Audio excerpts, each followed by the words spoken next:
Assalamualaikum warahmatullahi wabarakatuh. Halo semuanya, perkenalkan nama saya Nurul Sukma Laksana. Saya dari Prodi Ilmu Komunikasi A, Institut Manajemen WT Indonesia.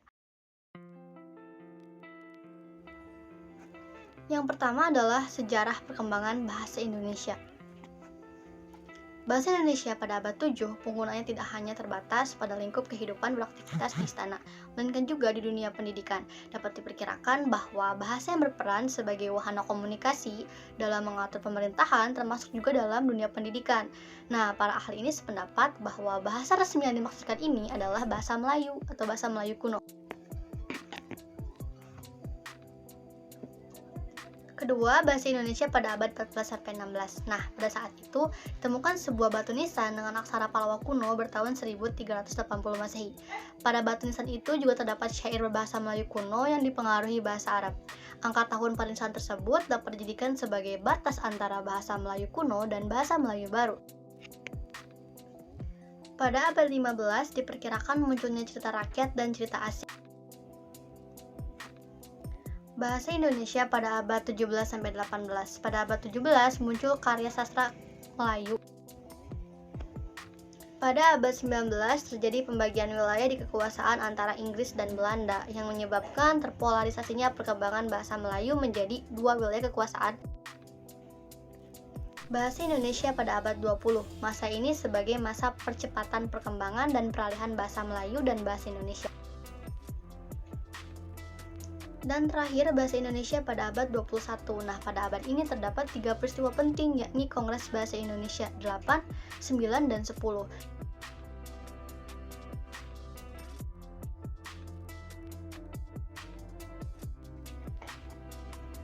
Variasi pertama adalah variasi lisan dan tulisan. Variasi lisan ini lebih singkat daripada variasi tulis.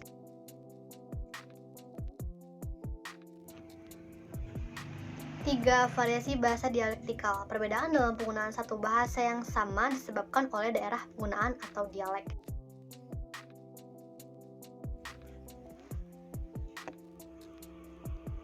5. Variasi bidang khusus. Bidang yang digulitin masing-masing orang tentu saja berbeda-beda. Misalnya, bahasa yang digunakan oleh orang yang bekerja pada bidang hukum dengan orang yang bekerja di bidang pertanian tentu saja berbeda.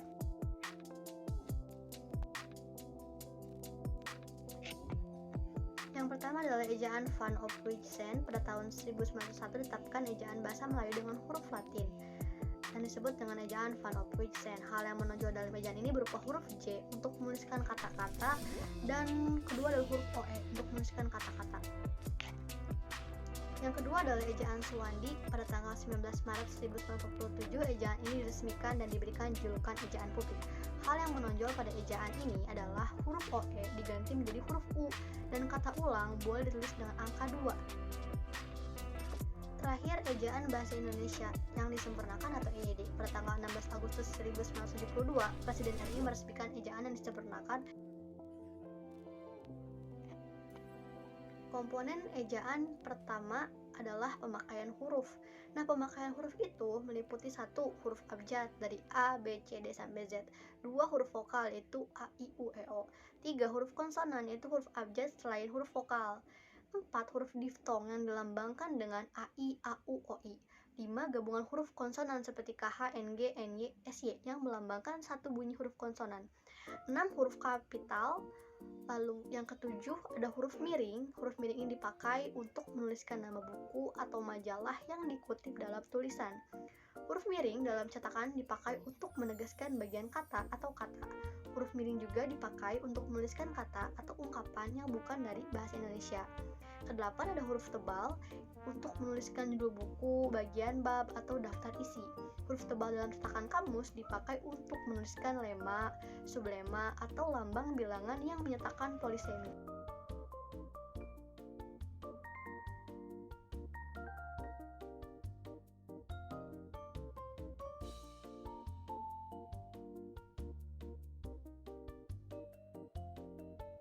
Selanjutnya adalah bahasan tentang pemakaian tanda baca. Pemakaian tanda baca. Pertama, tanda baca titik. 2. Tanda koma. 3.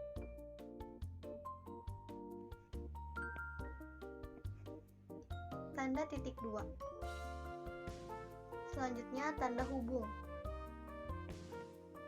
Tanda pisah. Selanjutnya ada tanda seru. Tanda tanya. Selanjutnya ada tanda elipsis. 10 tanda petik tunggal. Tanda petik. 12 tanda kurung. 13 ada tanda kurung siku.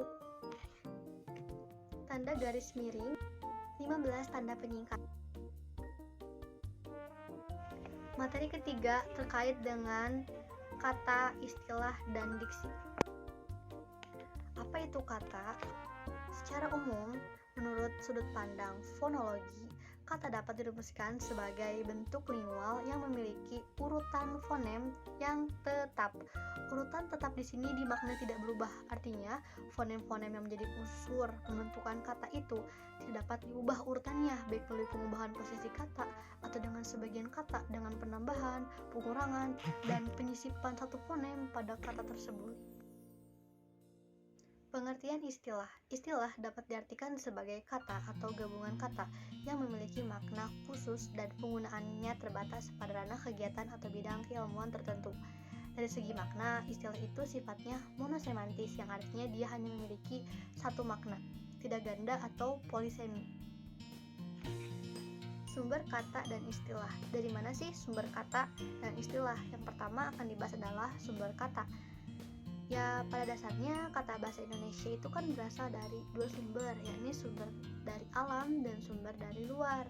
Nah, sumber dari dalam itu ada bahasa Melayu dan bahasa daerah serumpun, sedangkan sumber luarnya adalah bahasa asing.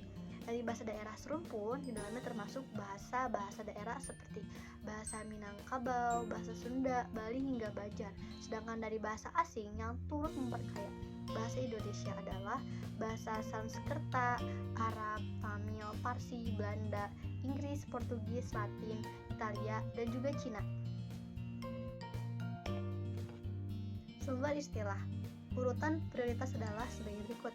Yang pertama, bahasa Indonesia dulu, kemudian yang kedua, bahasa daerah, dan yang ketiga, bahasa asing.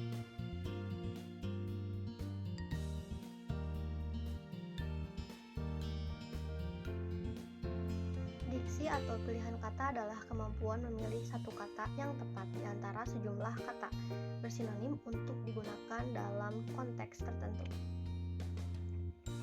Selanjutnya dari relasi makna. Relasi makna itu meliputi satu, kesinoniman. Kesinoniman adalah keadaan yang menunjukkan bahwa sejumlah kata yang berlainan bentuknya memiliki makna yang sama. Yang kedua adalah kohomoniman. Kohomoniman adalah keadaan yang menunjukkan bahwa sejumlah kata yang berbeda memiliki bentuk yang sama. Bentuk di sini dilihat dari kesamaan lafal atau ejaan di antara kata yang homonim itu. Ada 3 jenis kehomoniman. Yang pertama, ada kehomoniman yang homofon. Hal ini terjadi apabila dua atau lebih kata berbeda hadir dalam lafal yang sama tapi beda ejaannya. Contohnya, bank, lembaga keuangan sama bank ke abang gitu. 2. Ada kohomoniman yang homograf. Hal ini terjadi apabila dua atau lebih kata yang berbeda hadir dalam lafal yang berbeda tapi sama ejaannya, kayak mental sama bola mental. 3. Kohomoniman yang homograf dan homonim. Hal ini terjadi apabila dua atau lebih kata yang berbeda hadir dalam bentuk yang sama dari segi lafal maupun ejaan. Contohnya kopi minuman sama kopi paste. Yang ketiga adalah kepolisemian. Yang dibicarakan adalah apabila sebuah kata memiliki makna yang berbeda-beda.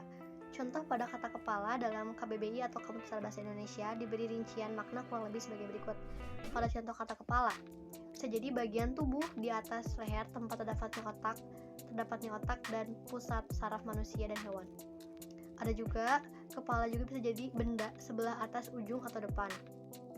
Keempat, ada kehiponiman. Keadaan terdapat sejumlah kata bawahan dari sebuah kata yang lebih luas cakupan maknanya. Selanjutnya ada keantoniman, adalah keadaan terdapatnya dua kata yang berlawanan makna.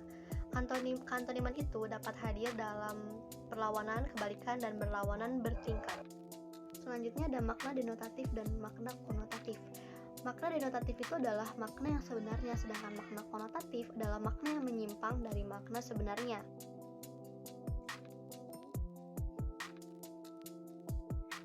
Dan bahasan terakhir adalah tentang kalimat. Apa itu kalimat? Kalimat itu adalah satuan bahasa yang disusun oleh kata yang memiliki makna yang lengkap. Ada dua hal yang berkenaan dengan kalimat, yaitu konstituen dasar berupa klausa yang dalamnya terdapat unsur kalimat, dan yang kedua adalah intonasi final. Unsur kalimat itu kan ada 5 ya. Yang pertama ada subjek, predikat, objek, pelengkap, dan keterangan. Nah, saya ini akan menjelaskan satu persatu ya. Yang pertama itu adalah subjek. Subjek itu adalah bagian kalimat yang dapat diidentifikasikan melalui hal berikut. 1. Subjek harus definit atau tertentu. 2. Pada umumnya, subjek berupa nomina, frasa nomina, atau pronominal yang berperan sebagai pelaku. 3.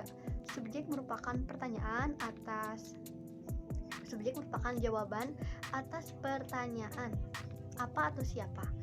Dalam konstruksi bahasa Indonesia, subjek biasanya terletak di awal kalimat, di depan atau di depan predikat, dan terakhir subjek tidak didahului kata depan seperti pada, sama, di, ke, untuk, bagi, dan dengan.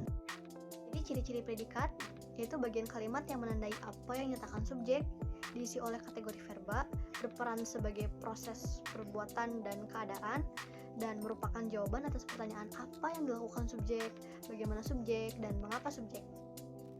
Bagian kalimat yang ketiga dari unsur yaitu objek, biasanya berupa nomina atau frasa nominal. Jika objek berupa nomina tak bernyawa atau persona ketiga tunggal, maka objek dapat diganti dengan pronomina stripnya. Dan jika berupa pronomina aku atau kamu, maka dapat diganti dengan ku dan mu. Dan juga objek letaknya tetap berada langsung di belakang predikat. Selanjutnya ada pelengkap. Persamaan dan perbedaan pelengkap dan objek. Kalau objek itu berwujud frasa nominal atau klausa. Kalau pelengkap biasanya berupa frasa nominal, frasa adjektival, atau frasa verbal. Objek menjadi subjek akibat pemasifan kalimat, sedangkan pelengkap tidak bisa menjadi subjek akibat pemasifan kalimat. Lalu yang terakhir adalah keterangan. Keterangan ini ada banyak ya. Yang pertama itu ada keterangan tempat, ada keterangan waktu, ada keterangan asal, keterangan alat, keterangan penyerta, keterangan perihal, keterangan tujuan, keterangan sebab, keterangan peralihan, keterangan arah, keterangan cara, keterangan perbandingan, keterangan kesalingan, dan keterangan modalitas. Keterangan modalitas meliputi kemungkinan, kepastian, harapan, dan kesangsian. Selanjutnya adalah contoh-contoh kalimat. Contoh kalimat pertama adalah kalimat tunggal dan kalimat majemuk. Apa itu kalimat tunggal? Kalimat tunggal adalah kalimat yang terdiri dari satu klausa. Kalimat ini memiliki satu subjek dan satu predikat. Berikut adalah contohnya. Yang kedua adalah kalimat majemuk. Kalimat majemuk itu adalah kalimat yang terdiri dari dua klausa. Nah, di sini ada dua jenis hubungan antara klausa. Nah, dari contoh yang sudah saya berikan tadi, kalimat majemuk hubungan koordinasi yaitu kalimat yang menggabungkan dua klausa yang mempunyai kedudukan yang setara. Nah, kalimat tadi itu merupakan contohnya. Klausa pertama dan klausa kedua itu digabungkan secara koordinasi. Yang kedua adalah hubungan subordinasi, menunjukkan hubungan yang hierarkis, menggabungkan dua klausa secara bertingkat. Ada yang berfungsi sebagai klausa utama dan klausa bawahan. Lalu yang ketiga ada kalimat majemuk kompleks, adalah kalimat yang terdiri dari beberapa klausa. Ada yang berhubungan secara setara, ada juga yang berhubungan secara bertingkat. Lalu ada juga kalimat lengkap dan kalimat tidak lengkap. Kalimat lengkap adalah kalimat yang mengandung klausa lengkap seperti subjek, predikat, objek, keterangan.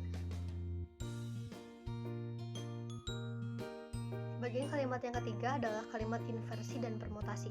Kalimat biasa adalah kalimat yang tersusun sesuai dengan pola dasar kalimat bahasa Indonesia.